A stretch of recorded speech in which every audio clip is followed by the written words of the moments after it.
Time for the ride home in ENC. Yes! Yes! Yes! This is your 5 o'clock drive with Patrick Johnson. Holy mackerel! More news, more interviews, more ECU stories than you can shake a stick at. Hey, stop shaking that stick. This is the Patrick Johnson Show. Pirates win! Pirates win! On 94.3 The Game. All right, welcome Friday, TGIF. We made it, get you to the weekend edition. And what a weekend it is going to be. We'll have locally here, ECU softball, doubleheader action beginning at 4 today. And through the magic of radio, here with you is Courtney Layton and I are going to be calling the Twin Bill for ESPN Plus, and then coming back on Sunday for the noon start, first pitch on Senior Day. Let's welcome in the crew. And I say the crew today because we have the return of the one, the only, Ben B-Baby Byram. And here's a 40. No. That's not what we're going to say about Ben. Hang on. Here it is. Where are my applause? What have you done with my buttons, Bill? There we go. Ben B-Baby Byram back in the studio today. Happy birthday. It was your birthday recently. Uh-oh. I don't hear him, Pilk. There we go. Damn it, Pilk. 25 years old. Really? Yeah. I think you're so much older. You must have been on this show when you were like 12. Yeah. Well, I was a young gun. I started when I was 17, I believe. So jeez, I was in high school, if you remember. He couldn't even buy Tylenol when you gave him a headache, PJ. Well, that's true. And now he is a big-time TV producer, Pilk. Do you know this? He's a big-league television producer. That's what I was told on Talk of the Town this morning. By the way, this summer I turned pretty. Season 3, episode 5, shopper number 3. You know, you didn't know you were in the presence of a celebrity of that nature on the silver screen. I don't even know what you're talking about. What is this? I'm an actor. I'm an actor now. Acting? Okay. Yeah. All right. Shopping for balloons on a little teeny bopper show. Really? I did not know this. Yeah. Where was this thing shot? Wilmington, like 2 years ago. Yeah, and it finally came out. You zipped up to Wilmington, did a little spot on TV. Yeah. And you've just been waiting for it to come out so you can start cashing residual checks like the girl who was on Full House who got a residual check for a penny. Well, there's a movie coming out from this show. I mean, apparently this show is a big deal. Had no idea what it was, never heard of it, and right? Women love it. What is the name of your character? Shopper number 3 at a Michael's Arts and Crafts store. Okay. And what's your inspiration? I think they're going to bring it back. Number 3. You know, I like to think about, like, how would Picasso shop at a Michael's? That's really where I was, you know. What is in the cup? That's the big question here today. What do you have in the cup there? I don't know what's in this cup, but it's the juices are flowing. The creative juices. Clearly they are. Pilk, how was the concert on the Common last night that you went to? By the way, I've heard good things, but how? I want your unfiltered Pilk. Ben, will we get corporate Pilk or unfiltered Pilk? We went heeing and hawing at the hootenanny. All right, Pilk. Unfiltered Pilk this is way better than the town Common because you're not setting up on a hill. There's no bugs from the river. It's more close. It's more intimate. No, I liked it a lot better. You don't have to walk like 500 yards to get to the food truck. You only have to walk like 200 feet.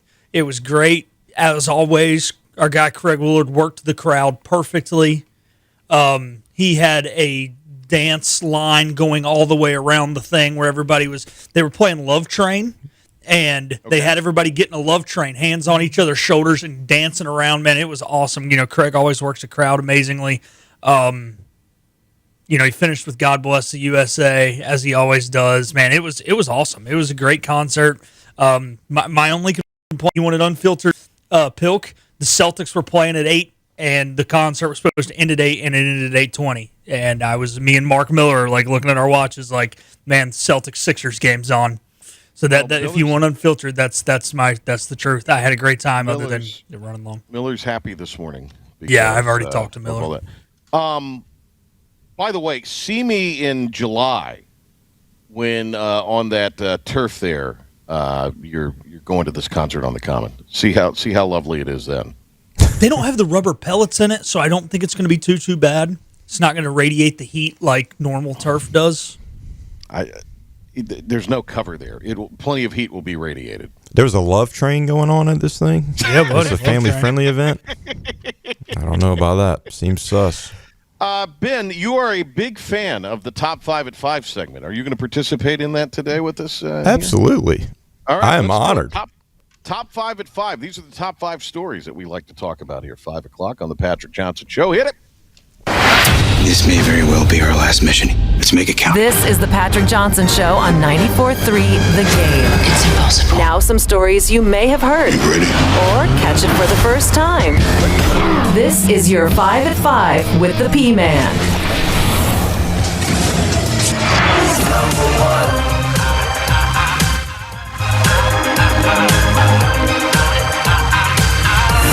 The one thing I will give Dom Kasolki credit for, he'll play the things so I don't have to play them. That's the one thing I will give Dom a lot of credit for. He said, dang, that's the only one thing. Tom is catching strays. Well, no, that's a major check in the Dom Kasolki column because Pilk can't be bothered with playing the countdown numbers. Hey, Phillips big time. I always said he can run for mayor around here. He needs to run for some kind of political office, I think. Come on, Phillip. No. Yeah. All right, bottom 5 at 5. Phillip will run for office. Yes. All righty. Number one, the Pirates will be in action tonight against the Memphis Tigers. It's going to be a 6:45 airtime for that just after 7 o'clock. First pitch. Our guy Dylan Johnson will be on the call all weekend as the first place East Carolina Pirates travel to Memphis to take on the Tigers. You know, I think who's pitching in Game 1 here? Has that been announced, ladies and gentlemen? Do we know that at the jumps here? See, I have a theory, Ben. It's an every other week thing. Coming off a 4-0 week, bad loss at NC State, they'll have these 4-0 weeks, and then they'll have weeks where they go 2-2. And so I hope that doesn't happen this week. I hope there's no stumping of the toe against a Memphis team that you should at least win the series, but hopefully sweep. Yeah, it looks like we got Ryan Towers tonight against Will Howell. Tomorrow is going to be Ethan Norby against David Case. And Sunday, you guessed it, TBA versus TBA. What happened to, what's his name and you know who? Luke Payne. Luke Payne. Luke bringing the pain. Yeah, I think it was one of those where the way it kind of played out last week, Payne had to appear in the Tuesday game and was not ready to go at a high volume of innings Friday. So they ran with Towers, and Towers pitched his tail end off. I mean, he's supposed to be a weekend starter. Where's Payne, though, on Sunday is what I'm asking, Phil. I think that would be the ideal thing, is they don't have to use him Friday or Saturday, and he pitches Sunday. I understand. All right, Ben B. Baby Byron. What's up? What are we doing here? EC baseball? Yeah, I didn't know if you had any comment on the topic. Oh, I mean, it's great, Patrick. We're just building great men. It's a good men's program. Really good youth group. We're gonna live to regret letting us talk about this. I have a feeling. Yeah. Where we stand when it comes to Omaha, is that happening this year? Bilk says no. I say I wouldn't. I wouldn't take them in the if I were to wager on it. But like you said, Patrick, it's an every other week thing. Every other week, so you can't be good in regionals and super regionals. Hey, depends on what week it is, Ben. Joe Dooley used to say back in the day, basketball is a game of runs. So maybe Godwin needs to come up with his own version of that. Baseball's a game of young men. Run? Baseball's a game of runs. All right. Game of bunts. Let's get off this one.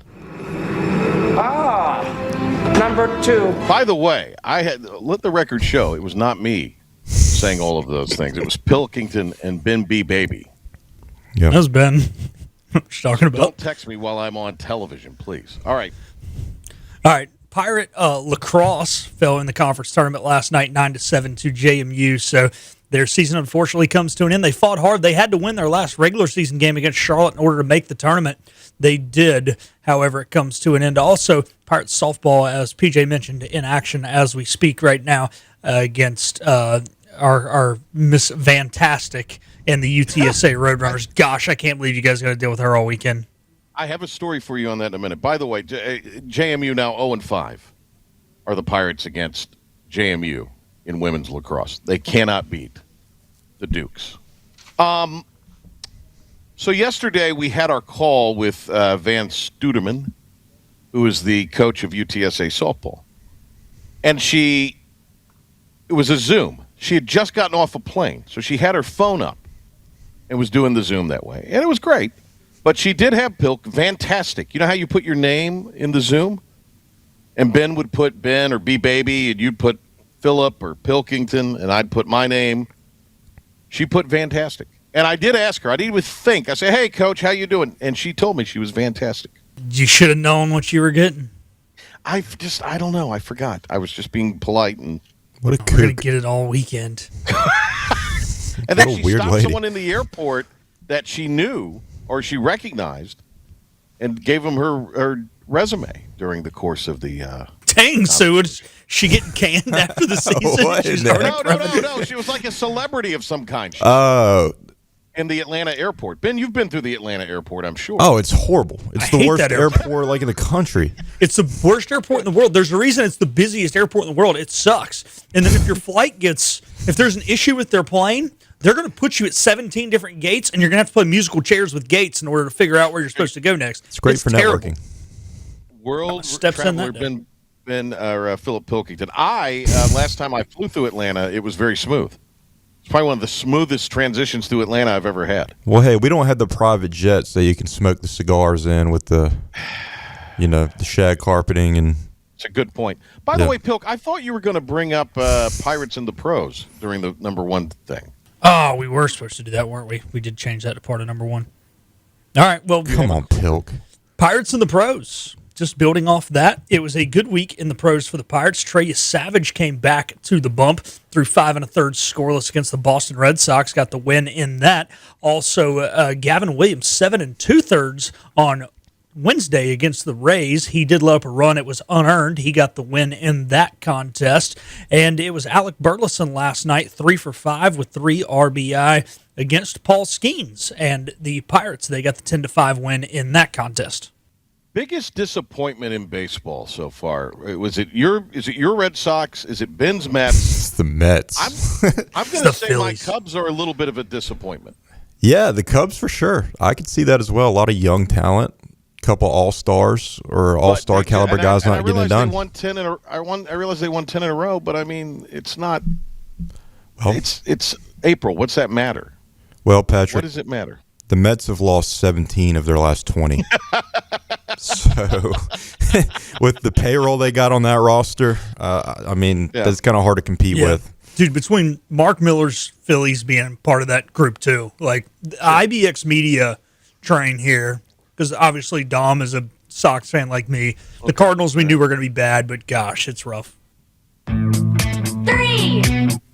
Alrighty, number 3. Scotty Scheffler got done with his round yesterday at the Cadillac Open. Normally after golf rounds, you get asked about, well, how you played, but here's what he was asked instead. News coming fast and furious this week about live golfers and live in general, and this we've seen Brooks, we've seen Patrick Reed's on his way back. What are your feelings on these pathways back? Some believe just let them in. Some believe there needs to be some kind of penalty. Where do you stand? I just got off the golf course. I don't know what you want from me. Pencil neck geek. What a dork. The reporter or Scotty? The reporter. Oh yeah, Scotty. Scotty, I live in Saudi Arabia. What do you think of that? Boy, there is a lot of trampling on the Saudis pulling their funding. The Saudis didn't run out of money. They just lost interest in this project. They're never running out of money. They got Texas T there. Well, Patrick, think about this. When did Live come about? What time 5 period? years ago. Yeah, COVID.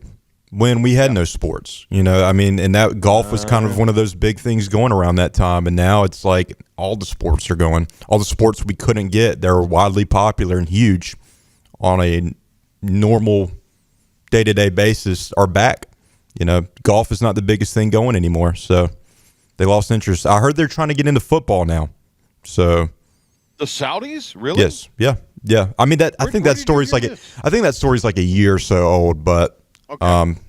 maybe something in the works, a football league. Are you sure you're not talking about football? Like this wasn't a No. European I'm article talking about American football. Maybe I might have saw this on one of those shady like Facebook pages, but they offered Brady like some kind of money, maybe a year or two ago, to go play. And take it. Yeah.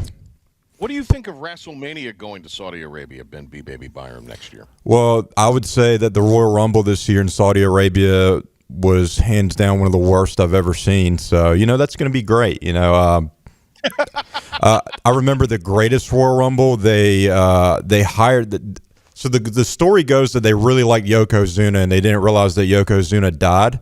So they hired some fat Asian guy and just called him Yokozuna to join the Royal Rumble. They never knew the difference. Swear this happened. So I think it's going to be great. Happened. I don't believe for 1 second this happened. No, this happened. This sounds like a figment is what it sounds like. They book wrestling like I do my action figures as a kid. It's just like, let's put So kind of like Tony Khan. Hey! Exactly, yeah, there you go. Yeah, all right. Any chance to bash AEW, I'm for it. Really? Pencil neck all geeks. Alrighty, number 4. It's official. Bryce Young has signed the 5th-year option to be a Panther through 2027. Ben, your thoughts? I'm just going to let you guys have the floor on this because I mean, what do you expect him to do? But go ahead. And this is a top 5 at 5? This was upon your request. All right. Well, one thing that you don't have to know football to know there's a glaring issue of Bryce Young just by the eye test. One thing that stood out to me this year watching the Panthers, when you just really look at it, because you start to zone out when you watch them. It just happens. You're going to get 4 or 5 drives in a row where nothing happens. And that's a great point. Yeah. Go ahead. No, I was going to say that's a great point. Yep. They are very meh. Yeah. Because the defense is going to get a 3 and out, or force a punt, or get a stop. Yeah.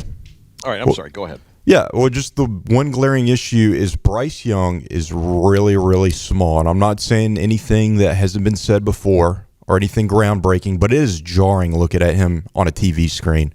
I mean, I've watched games with people who are not big football fans, women, and they see this guy.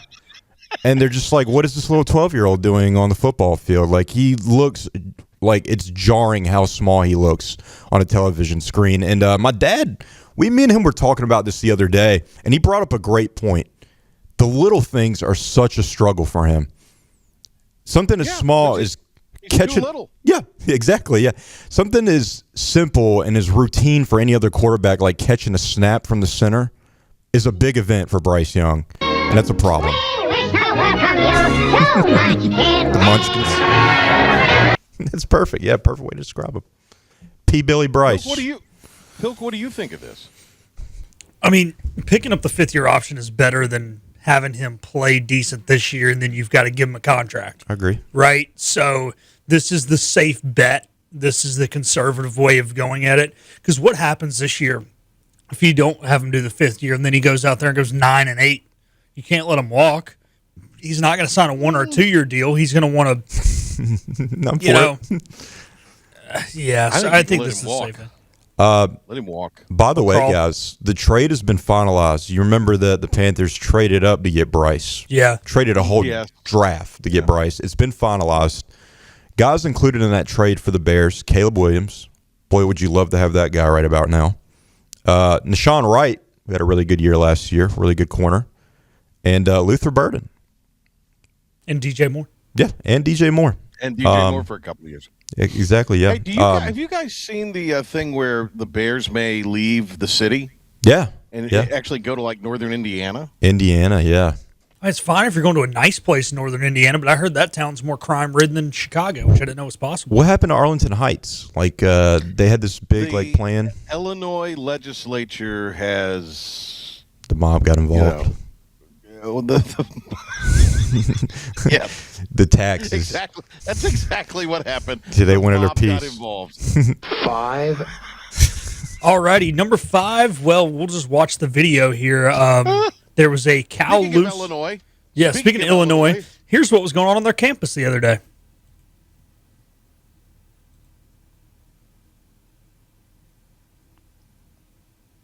Loose while being unloaded from a trailer at the College of For those of Veterinary you that Medicine. cannot, I don't think this thing has volume, but there is a cow just roaming around campus. He is now being, they finally got it. They're dragging it off. Pete is going to be ticked.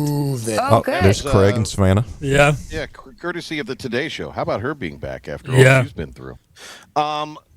This is what is extremely interesting, and I don't know if this was on the on that series of clips, but apparently the cow was ramming a guy who had to jump onto a ledge to avoid getting hit by the cow. In the clip there, it looked like he was going to smash into the hood of a car. Do we know why the cow was loose on the campus, or why it was on the campus? They brought a cow onto the campus of ECU last month, Ben, as a, what is it called? A therapy animal, a therapeutic animal for the students. That I swear to you, that happened. At least that's what Henry told me. Oh my God, my mental health's so bad. I need to go pet a cow. Ben, Ben B. Baby Byram, today's youth. Give me a synopsis as we go to break here. What's the issue? With the cow on the campus? Yeah. There's a cow on campus. I mean, that's the big issue. But no, I don't know. Cool. Nothing to say bad about today's youth? I think they're great. We do a really good job around here at ECU of building great young men. Hopefully one day we can send them to Omaha. I think the youth is looking up. All right. What are we going to break with here, Ben? This is Oasis, Rock and Roll Hall of Famers. Okay. Morning Glory. Ben, are you going to stay for the end of the show? Absolutely, yeah. All right. Yeah. I like what's in this juice. Avail yourself to some more beverages and perhaps some pastries. All right, yeah. All right. Ben B. Baby Byron. So good to have him back. One of our other favorites is Brian Mull. We're going to talk to him about this expanded NCAA tournament next. Back to the Patrick Johnson Show on 94.3 The Game. Welcome back. We got a jam-packed show, so let's get started. Deep breath. Here we go. Boy, there's a lot happening on this Friday, and here to join us is writer-at-large Brian Mull at BG Mull on X.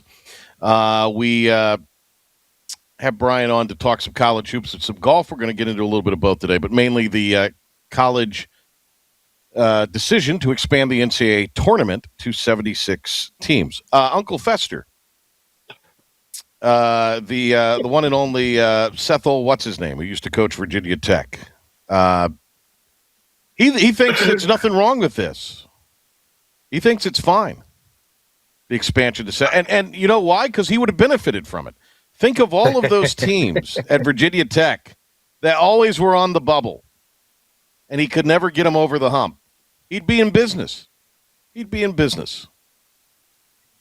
would still be coaching and not be joining us from Bristol every evening. Yeah, there you go. All right, Mull, 76 teams to the NCAA tournament. We're going to get 12 additional games involving 24 teams now at two different sites. I'm assuming Dayton and somewhere else. You're shaking your head no for the television audience. They cannot see this. Why, oh, why, oh, why? Why, oh, why, oh, why are you shaking your head? It's not a good idea. Okay. Why is it not? Because old Seth, what's his name? Uncle Fester says it's a great idea. Because the 13th best team in the SEC has no business playing any more games after the SEC tournament. And the 12th best team in the Big Ten, and et cetera, et cetera. And it's just not, that's what's going to happen. The any talk that this may create more opportunities for our mid-major friends, I don't believe it. Because at the end of the day, this whole thing is about eyeballs, and clearly a Kansas State, a mediocre Kansas State, does have more alum, than a College of Charleston or Elon.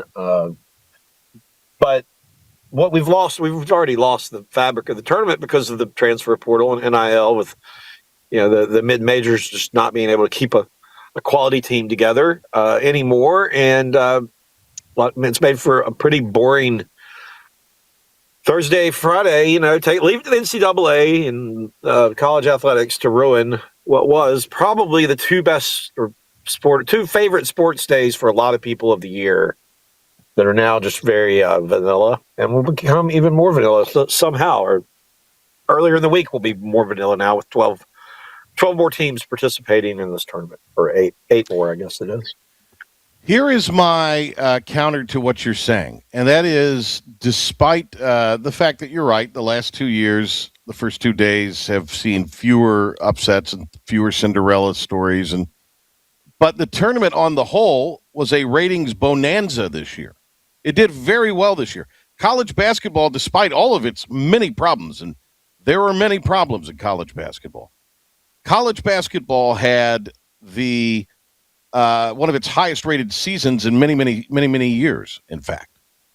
Well, yeah, and I do think, it's obvious, the product is better because teams are better. They can fill gaps. You don't have to live with a weakness like you had to in the past. The game has become more, with a new team every year, you can only put in so much defensively, and therefore we've had games with a little more pace and a little more scoring. The rules changes have been advantageous for the offense and led to more skill being able, to be put on display, and better basketball for just a viewing standpoint. And it is a good time for the very top, but the gap between the top and the middle, the gap between the first, the top 5 teams and the 40th or 50th team has never been wider from an analytics standpoint and from a visual standpoint. So let's add some more teams that are going to be 15-point underdogs.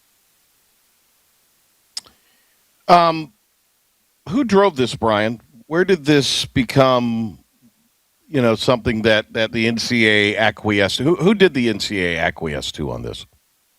I think that the conference commissioners first have been hearing for years about guys who are trying to keep their job and are going 7-11 or 8-10 in their league, and then but then talking about what a fine schedule they've played, and how a lot of those games were one possession games, and all that is true, but there has to be a cutoff at some point. If not, let's just let everybody in.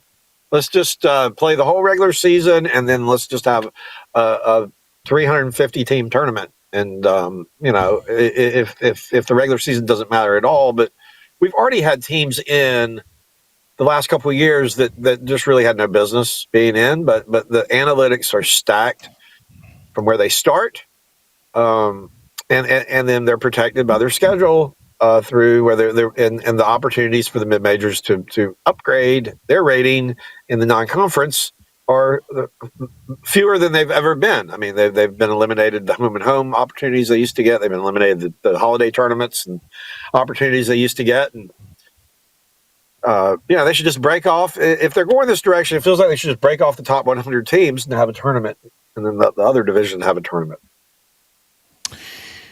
If you were the commissioner of the American, Tim Pernetti, how do you solve the basketball issue in your conference where it was a top maybe 6-7 conference just a few short years ago, and now it's not?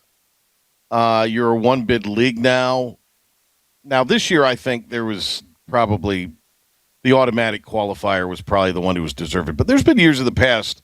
Well, and I say that, Tulsa, to me, passed the eye test. That's a team that, under an expanded thing, probably should be in the tournament. Now, they would not have been, but they probably should have been if you're going to play 76 this past year. And there's been other years, I felt like the American covering the league probably had 2 teams that were worthy of being in the tournament, and 3 if one of those 2 teams did not get the automatic qualifier. So, but how do you solve the issue right now to be like a Mountain West and an A-10 where you're going to guarantee yourself multiple bids each year? I mean, how do you solve it? It seems like we could talk about it, but the realities are much more challenging for teams in the American. It is, and I think it's really an underreported story. I do the American every summer for Lindy's, and no conference. I do several other conferences, and when you're going through returning all conference players, or looking at like the top 15 scorers or top 10 rebounders from the year before, more so than any other conference, the Americans consistently had the least percentage of returners. And if you think about it, they're right in the sweet spot for the other leagues because if you're in the ACC and you're in the SEC and a guy has been a top all conference caliber player in the American, that he's good enough to play in your league, and you have that football and TV money that the American does not have to offer him. So why would you not take? The Americans always pass the eye test physically. Always had dynamic scorers. And games that visually look like they could be an ACC game or an SEC game. So he's in a pickle without more money, without an influx of money from somewhere. I don't know. They're kind of in the worst spot that you can be in because if they get a guy that comes in that has a good year, he's gone.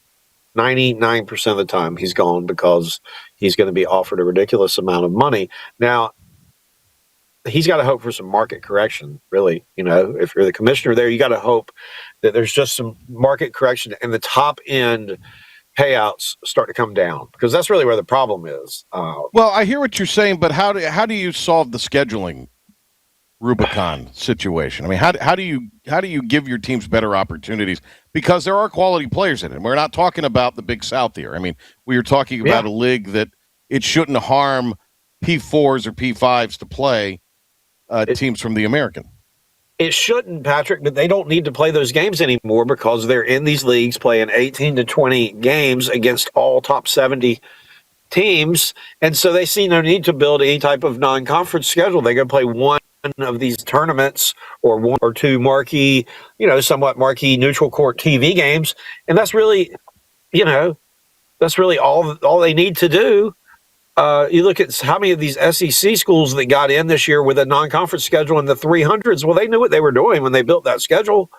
They were trying to build a week. They didn't want to lose. They wanted to go into the conference with 11 or 12 or 13 wins, knowing that they're probably going to lose 10 games, 9 games in the conference, but still end up with an okay schedule overall because all those teams are in the top 70 in their league. So, the Americans I don't know. I really don't have a good answer to that question because it comes down to money.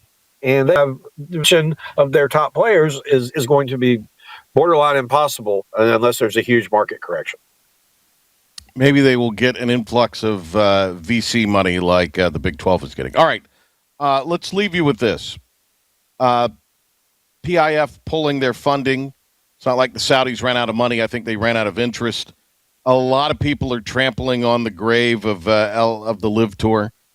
So when you look at this now, I tend to think, Brian, golf's not really in any better position because is there going to be some pressure to let John Rahm return? DeChambeau, it's a better tour with DeChambeau on it.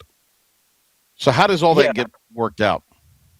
Yeah, that's a good question. And there's going to be some hard decisions to make. I do think the tour is better equipped with the new commissioner than they would have been with Monahan or any of the old school, old thought kind of guys. I think they've got a guy that's come in now with a fresh approach to doing it, and this requires that. In each situation, honestly, each player has a different value. Bryson DeChambeau and John Rahm have a huge value to the tour. Terrell Hatton wants access. He's an excellent player, but he doesn't have that same, he's not bringing the eyeballs or the interest, but he certainly should have opportunities to play on the PGA Tour. But they're going to have to almost take it, I think, on a case by case, as they've done with Koepka and Reed to this point.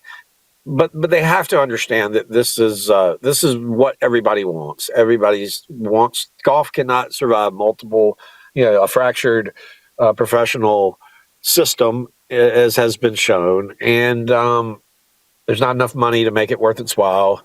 And people want to see competition, and the best players want to compete against the other best players, and the tour structure going forward is heavily, pointing in that direction where you're going to see the top players more with a condensed schedule.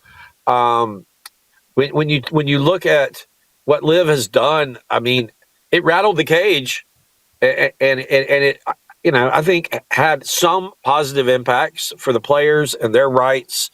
Which was Mickelson's big thing. It's not all negative. It was something that probably wasn't ideal, but I think there were some positives to come out of it. And I think what we all understand now is like we want, even if it's only 20 times a year, we want to see DeChambeau battling Rory. We want to see John Rahm battling Sander, or whatever. And I mean, we know who the best players are, and some of the world rankings of some of these guys where they fell to is just made that just ridiculous because it was so inaccurate. So it'll be interesting to see. They're going to have some moments. It'll cost some guys some money to, I'm sure, get their opportunity back. But the good news is they all have a lot of money because they got it when they went to Live. Hey, Brian, thanks a lot. Enjoy your weekend. Okay. Thanks, guys. Everybody have a good one. There he goes, Brian Mull with us here. Stay tuned. We will come back and wrap up the show for this Friday right after. And now, the stunning conclusion. Why is everyone screaming? On 94.3 The Game. On Monday, I'll be out. Philip will be hosting. Dom Kasolki will also be in, even though he's not in on this segment here. And this is a segment as we have Ben B-Baby Byron back today and Philip the Rep Pilkington here. I'm Patrick Johnson, of course, that we like to call, it's an oldie but goldie, Hold My Beer.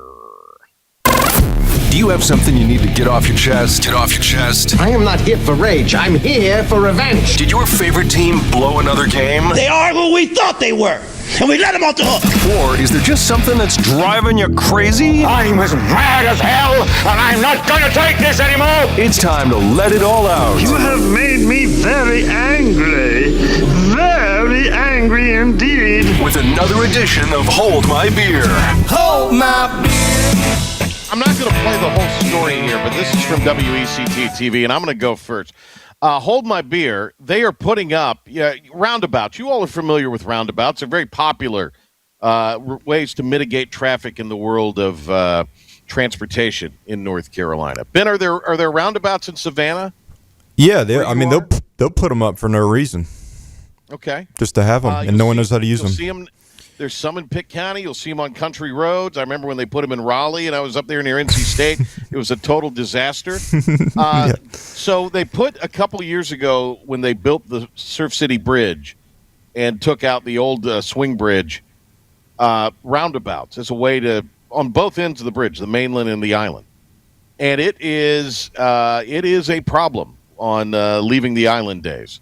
So this is the great solution from the brain trusts at the DOT in Surf City. This is courtesy of WECT TV.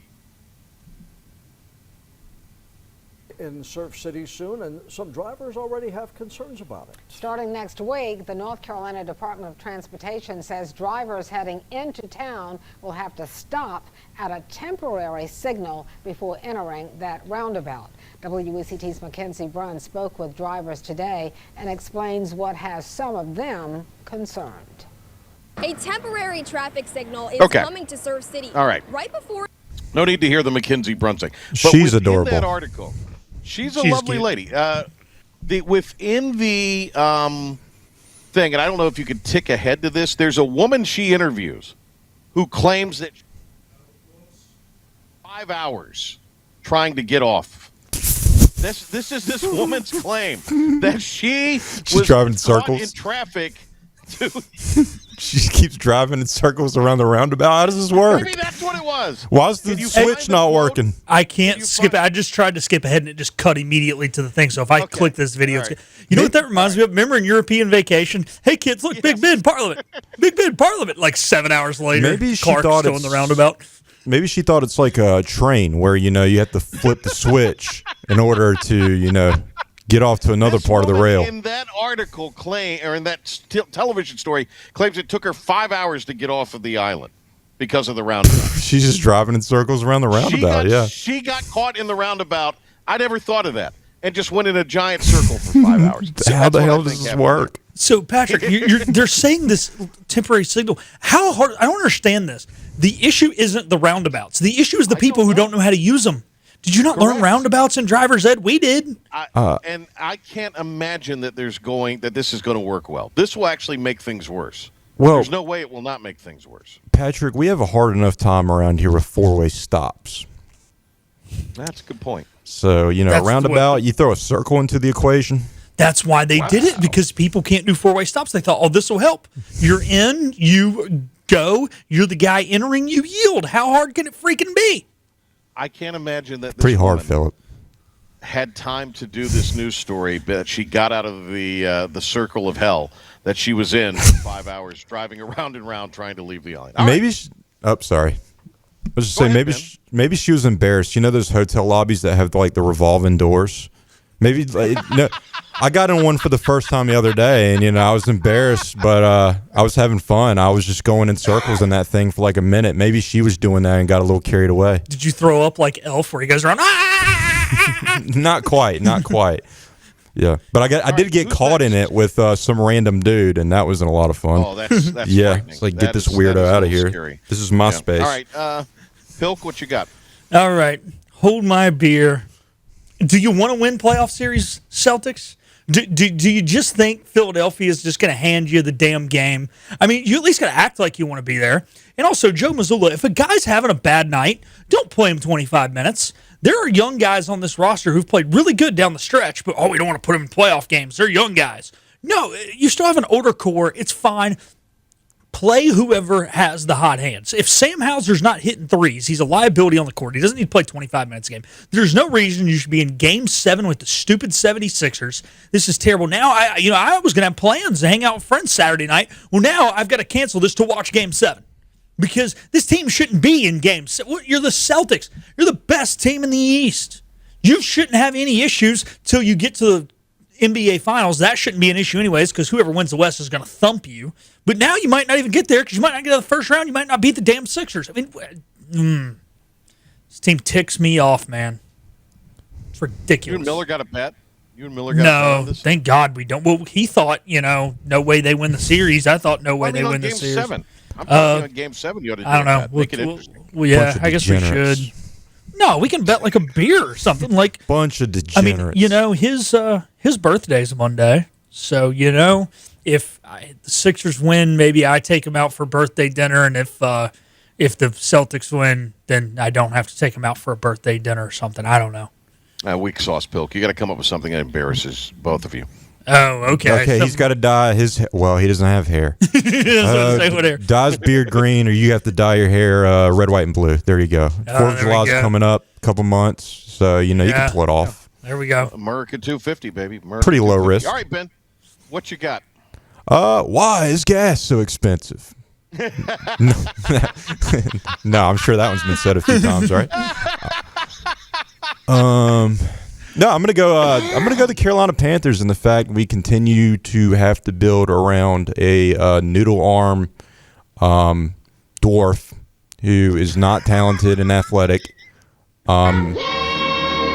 Hey, and I'll say this. Absolutely. I will say this. It seems like Dan Morgan and Dave Canales are kind of out on Bryce without, overtly just coming out and saying it. And it seems like they are too. Yeah. And what's very positive is that, they didn't go all in on getting him help in this draft like we're used to.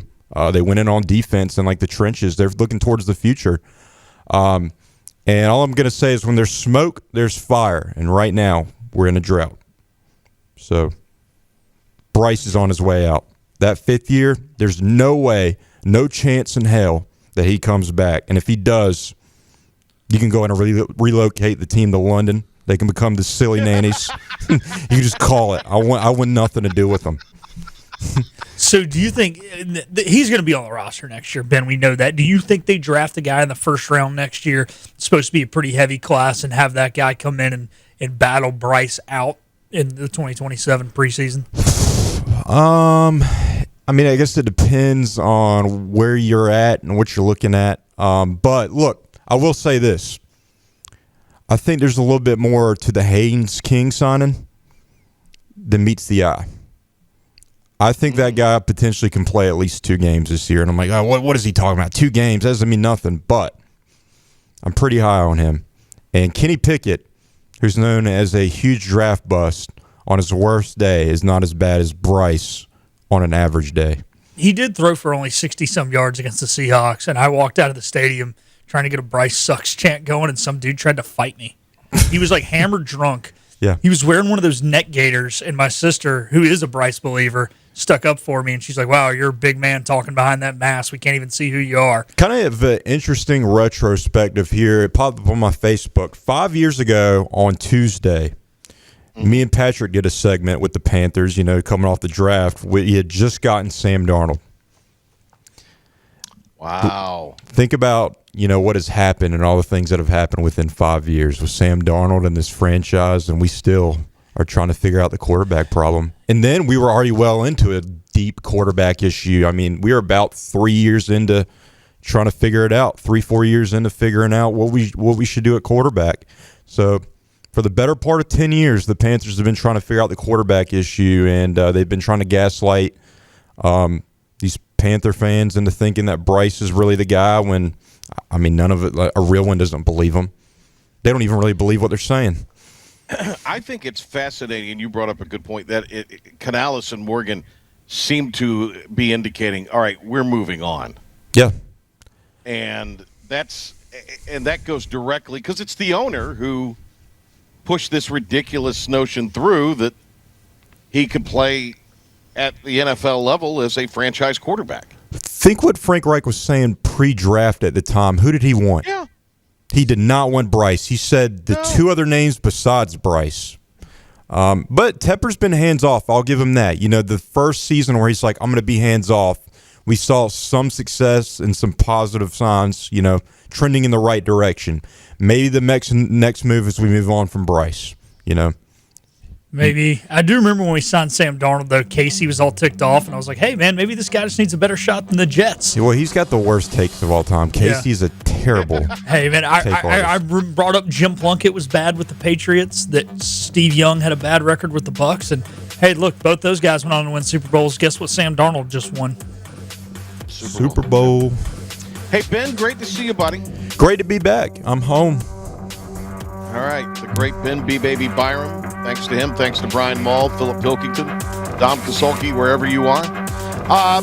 Monday, I'll be out. Pilk will be in. I'll see you Tuesday and see you over the weekend on ESPN+. Have a great rest of your weekend, everybody.